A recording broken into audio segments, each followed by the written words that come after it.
I really love my time with this game. I don't know when I feel like it will come to an end, but I can't stop admiring what the characters have been written to say, stories shown to do, gameplay allowed to experience, to make me feel so engaged. I'm not sure if I should use the words in love with Starfield because the discourse of the game's release has set so many varying opinions in an active blender, shooting glass shards everywhere, and everyone that is loving, tolerating, dismissing, or outright hating this experience. Everyone's out for everyone, and it's just a huge waste of energy fighting over what people think. I'll probably indulge in arguing at some points because I can't resist the temptation of just going, no, you're wrong, and wasting paragraphs on an ape, but for what I'm going to try to do here, I'm just going to point out the things I love about Starfield. Kind of the same way I did for Cyberpunk, but without the depression, incredible frustration, and hate. Seriously, that video was tough on me. I threw out my script a couple of times and just made it for nobody. I've also contemplated making a review for Starfield, creating a medium for pointing out all the absurd criticisms and addressing what a lot of other people had to say. I don't know if Starfield is dead or alive until I watch inside the box. Pronouns! Shut up! But I feel like, I don't care. There are plenty of legitimate criticisms that I wish to see the game improved upon, and a ton of moronic ramblings that fill every comment section under anyone that enjoys something. It's baffling.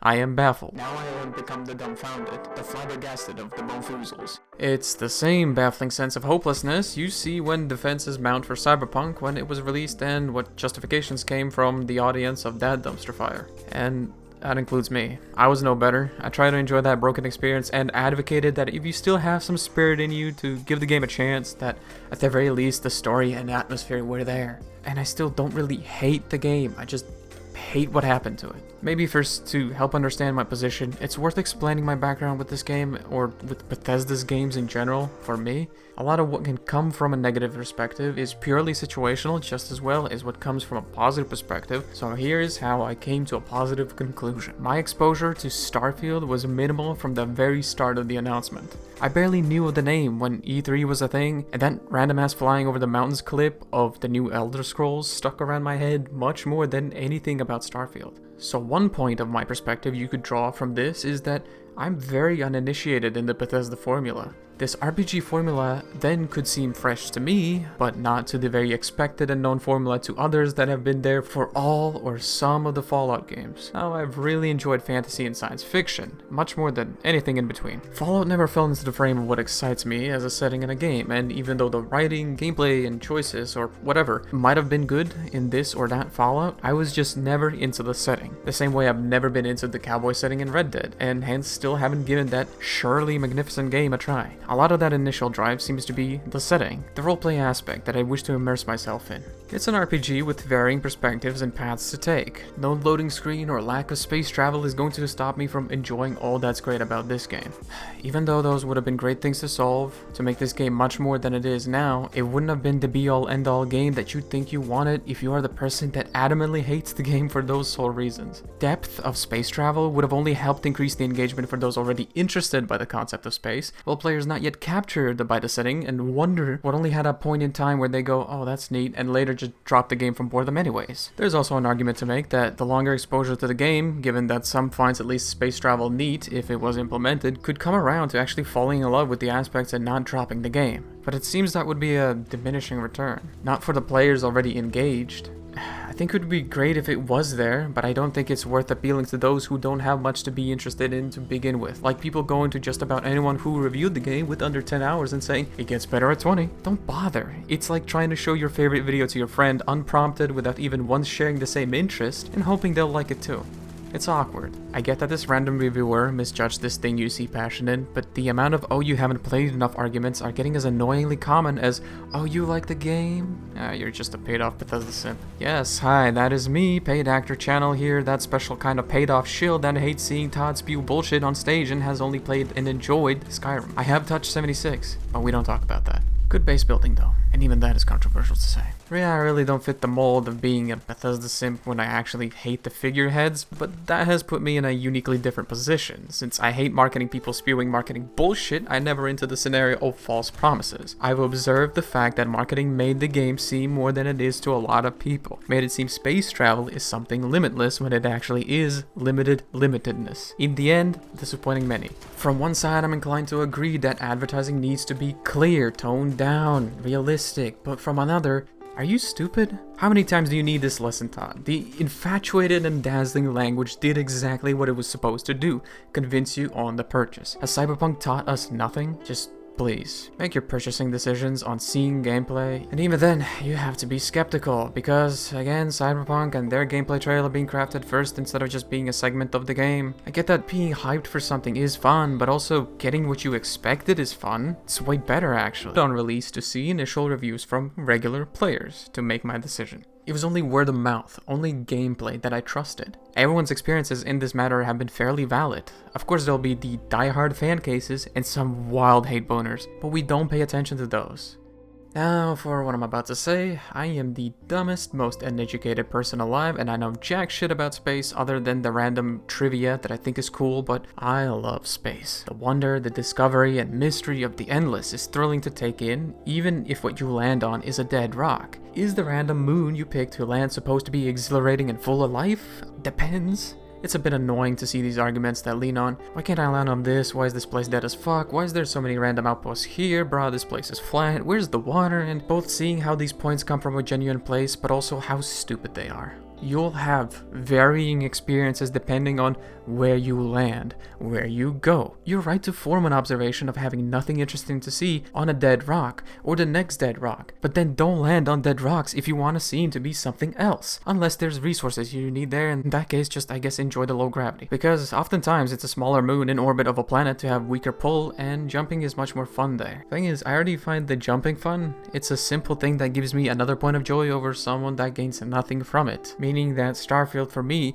hits more points of fun, hits more points of interest over someone else, and our respective points of view can drastically change from that. You could take someone down to the point of, well, they're not mining resources, they're not jumping around, they're not looking for anything, they're just going to a marker and realizing how boring it is. I have 2, maybe 3 mechanics in mind to keep me engaged from point to point. Jumping, mining, and scanning, they'll keep my travel between any point of interest on any given planet or moon more worthwhile than someone who doesn't find even one or more of those things interesting. Now, whilst I haven't thought of ground vehicles attached to the ship as a module, as a little possible extra mechanic for your hard-earned credits, the person that's bored with it will start thinking about it, and that would actually be cool. Seriously, we could use a buggy or jeep or some 2-wheel bike abomination. Maybe stitch the tiles more for these vehicles to make more sense for longer travel, but I doubt that would happen, since Starfield is also an Xbox release, and well, consoles bring a lot of limits.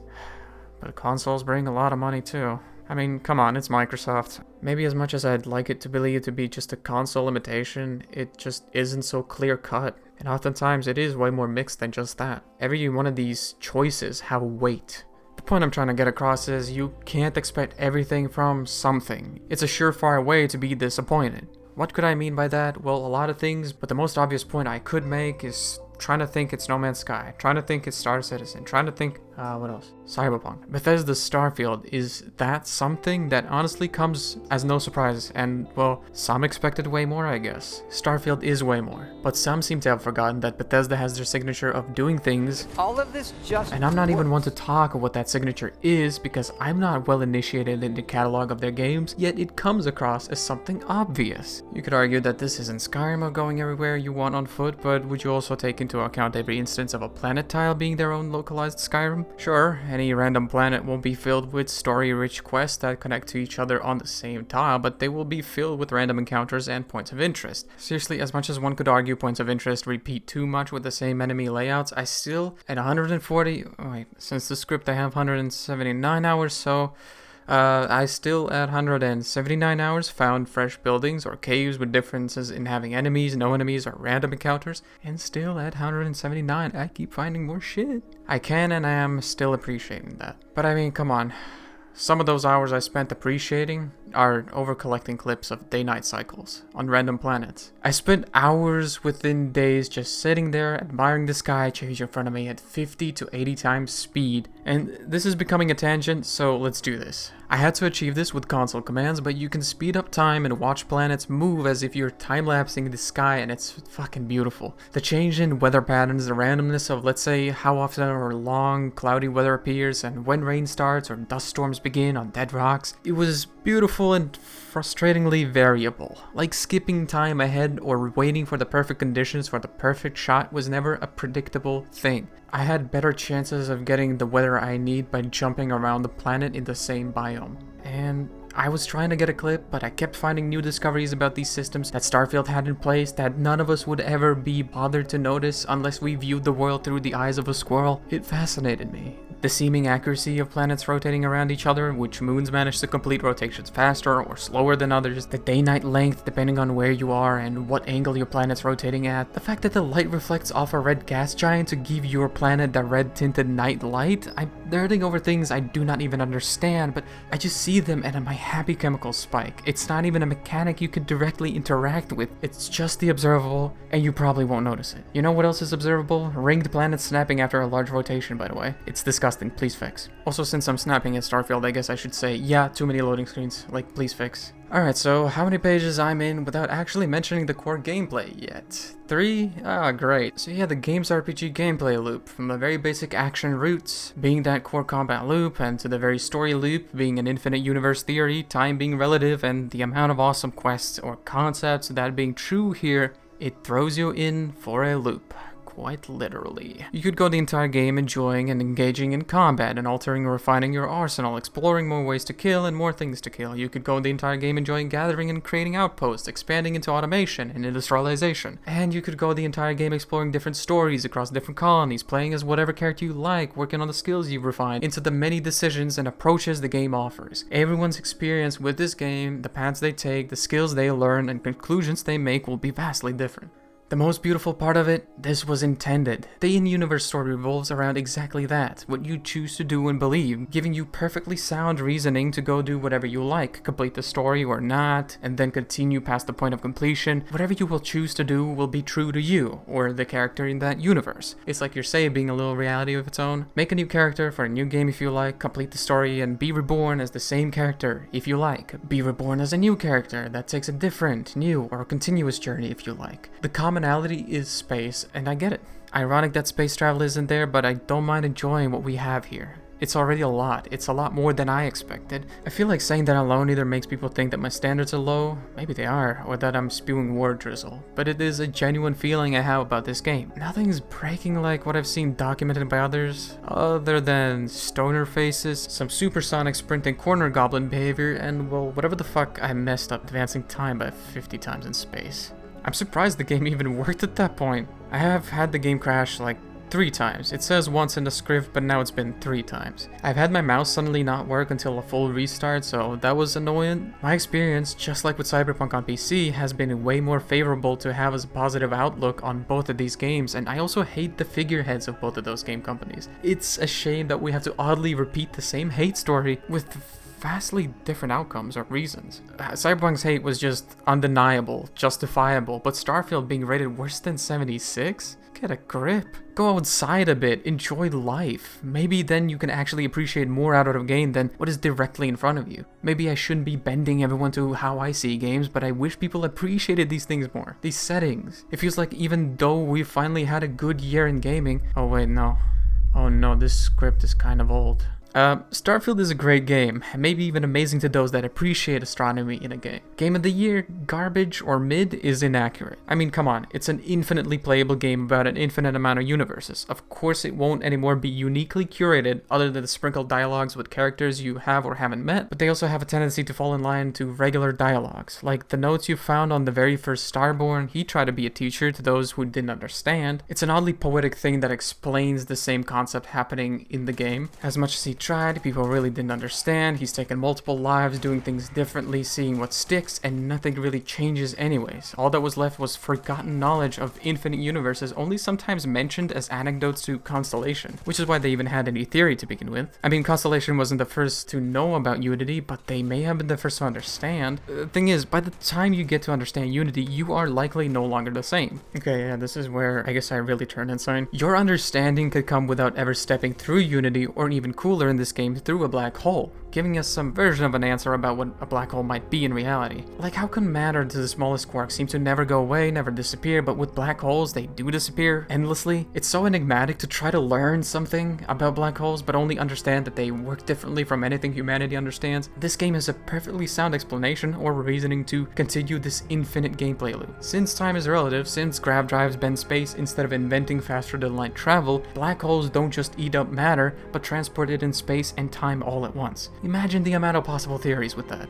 It isn't just the possibility of infinite universes, but a universe with infinite possibilities. Because what if instead of being transported to a different universe back in some time, with new gear I might add, you're transported back in time in the same universe, but since atoms don't go anywhere, they're just altered to make that slight or drastic difference. Whatever you return to, regardless if the universe is the new one or the same one, it'll already be altered to make it the different universe. Shit like this is what keeps me in the game for so long. Go through Unity, play again, play whatever path you like. Don't go through Unity, you learn to truly appreciate your universe as it is, your impact on this universe. Make a new save if you so desire. I love this idea so much because this shows you a newfound appreciation for whatever you believe in. I mean, seriously, what do you believe in? Is it religion? Is it theory or science, or is it nothing? The game respects all of it and lets you pick your truth. I was surprised how calmly this game treats a religion, giving their voice some weight for consideration. Even if the House of Enlightenment is actually headed by one of the very Starborn you meet and consider initially to be the power-hungry hunter,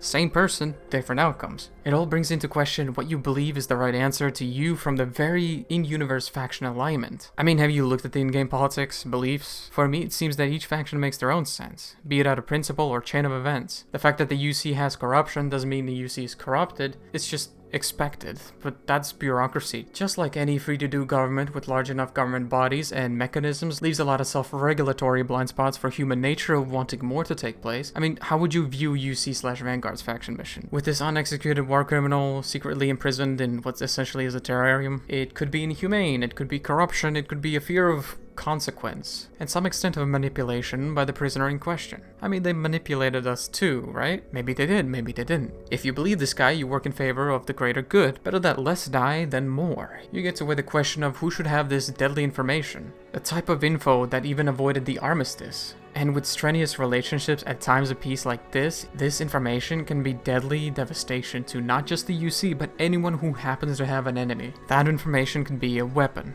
but most I think will agree that it should never go that far. You could make the case that without him, UC wouldn't be standing in the first place. However, if you don't value his perspective for the greater good, there are two other ways to take it. This guy's the very cause of death and conflict. Him having this information is deadlier than everyone else having it. So, you could let it be known to everyone where terramorphs come from. Let it be common knowledge. You risk opportunists trying to seize power, but you also expose pathways for collaboration and crisis aversion. Now, UC and Freestar may still try to plan contingencies under the table for the utilization of this information, but for as long as there is peace, this improves relationships drastically. The idea being that with risk, you make your own enemy equal and neither of you or them should make a move. Is it some strategic choice of equal power or a signal of trust? Keeping, burning, exposing this knowledge, it plays on every level, not just the origin of terramorphs, but the Xeno Warfare Lab and the very unexecuted war criminal in general. Okay, the script doesn't include this part, but I know that some people mentioned the bullshit that you make choices like those, noting that situation specifically, and that nothing changes, but it actually does. If you choose that guy should get executed, then he disappears from the place, and later on you can actually enter his little terrarium and read a note about being like cogs in the machine, and you're the little cog reading it and all that shit. Like, he's still manipulating beyond the grave, like, come on. There definitely is more to that situation, but it's resolved so it doesn't go further into conspiracy theories. Now, I have little interest in Freestar purely because of the cowboy vibes, so I refuse to do the deputized activity and go down the Freestar path, even after seeing what a great roller coaster the UC's faction mission was, but at the very least, I like the people of Aquila. As limited as an interaction I've had with Freestar citizens, they're just citizens of another colony. Another faction with different rules can fester different types of people from the UC. Like, they deal with different issues. You can see that both New Atlantis and Aquila have their own version of poverty, and corruption growing, meaning no system, no application of ideology is perfect. Trust in the system is efficient, but damn near soulless until you get to speak to a figurehead on the same stage. While trust in the people is individually strengthening and solidary, but trust in another works with only genuine people. It's just perplexing how anywhere that humanity goes, there is never a perfect situation or a version of human intervention. Is this where we take the helm and guide our ideology or idea of what's right through unity? What did you choose to do? I chose to stay in my world as long as I could, linger and change things for the better there. I chose to talk both Starborn down from this cycle of violence, rejecting both survival of the fittest and tribunal by the righteous. My belief is simple. Everyone needs to know. Everyone gets to decide. There will always be sound logic to any one school of thought for how Unity should or shouldn't be utilized. To forget, to bury, to encapsulate, to abuse, to use, to teach, or to leave it, I chose to let everyone know and choose. Can it lead to chaos? Maybe, just like any choice could anyways, but my choice desires all different schools of thought, all equally debating Unity, the infinite possibility, the history behind what happened to Earth because of it, and what consequences of its discovery have been so far to those that choose to travel the infinite. This way, no single party has any one-dimensional decision on Unity, and everyone can benefit from what essentially can be an even more evolved humanity. Because does anyone yet know what these elusive creators were in the Unity? Who created the artifacts, temples, the information loop within NASA for a grav drive, the power, the path to discovery? The remaining question is likely just to keep us discussing and wondering what's going on after each of us definitely learned everything we could, so this is the part for everyone's propositions. What or who do you think the creators are? I believe a wholly evolved humanity, not a singular human, are the answer to the creator question. At least that is the closest humanity can get to an even more evolved state, capable of helping in the past and different versions of itself. Humans as we know now or in the game are the only so far intelligent species that expands through all space. Sure, there are parallels to draw for parasites and humanity, but imagining that some species built what essentially is our next evolution? Well, either that's us again, or another beyond intelligent species leaving traces of their evolutionary steps, or even inviting us to the table of evolution. That's why I think coming to this evolutionary state as a species, not as an individual, should be the answer. Then the matter of Unity and universes will revolve around itself, as creators created themselves and universes with them, leading to more creators. Does this kind of sound like serpent logic? Maybe, but we don't know much about them, like come on. Am I crazy? Yes. Do I love Starfield with these questions? Yes. Do I even understand astronomy, psychology, philanthropy, or human science to have these discussions on any significant level? No.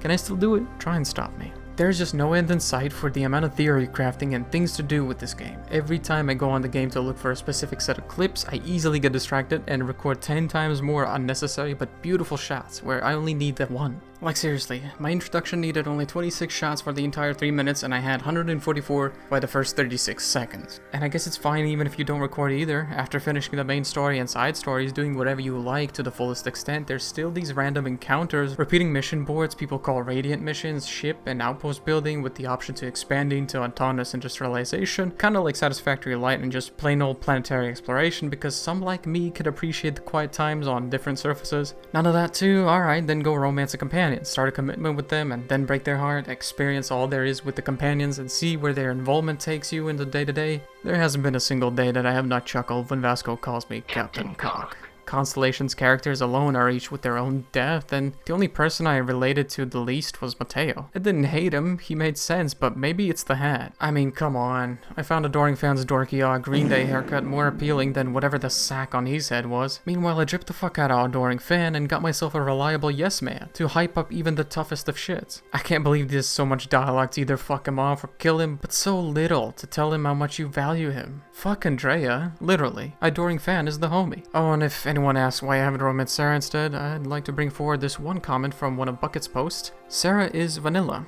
I don't know what else there is to talk about. At least that's what my script says. All the combat, looting, upgrading is good as is, and the companions with the story make the options different enough to be unique choices. There's plenty of story, plenty of unique missions with more than just going from A to B to get C, and you can see the effort. It's a Bethesda game with its formula applied and evolved to a space setting. For all the comparisons, just go play the other games in comparison that you find to be better for you. If you like No Man's Sky for the seamless flight and cartoony style, then enjoy. I can enjoy No Man's Sky and Starfield separately for each of their strong suits. Just like how casual that game is with either a peaceful grind or fun tower combat. Space combat in No Man's Sky is dog years behind Starfield, and Starfield space combat is behind Star Citizens. The light cartoon visual style is nothing like Starfield's, but Starfield is not as detailed in function as Star Citizen looks. Star Citizen doesn't have much to do and gives more fun for those that have others to play with while ripping your wallet apart, and both Starfield and No Man's Sky has a story to go with, but No Man's story is quite boring. I know that someone will disagree, I just want you to realize how subjective this is, and it's the same thing with people saying Starfield's story is boring. They are wrong, but they're allowed to have that wrong opinion. There's nothing legal I can do about that. No Man's Sky's grind is only fun and survival, but can't be automated like in Starfield, and I don't even know about Star Citizen. I've only mostly tried flying and combat there.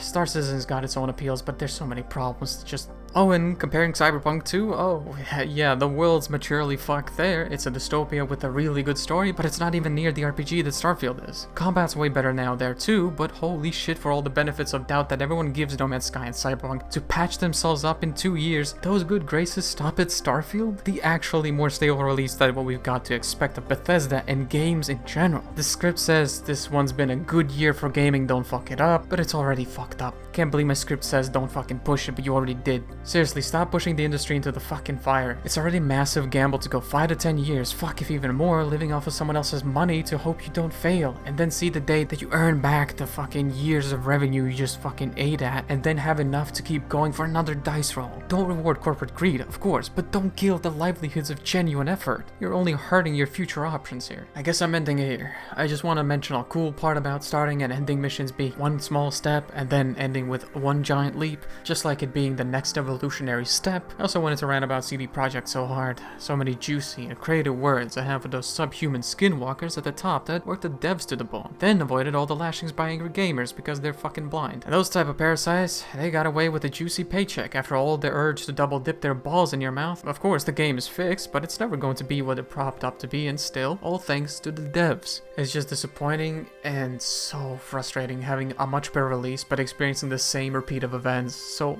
feel free to leave your thoughts below, but just for your own sake, make sure you aren't borrowing some shallow perspectives to make a point. I can't promise to be respectful then. Other than that, thanks for sticking around.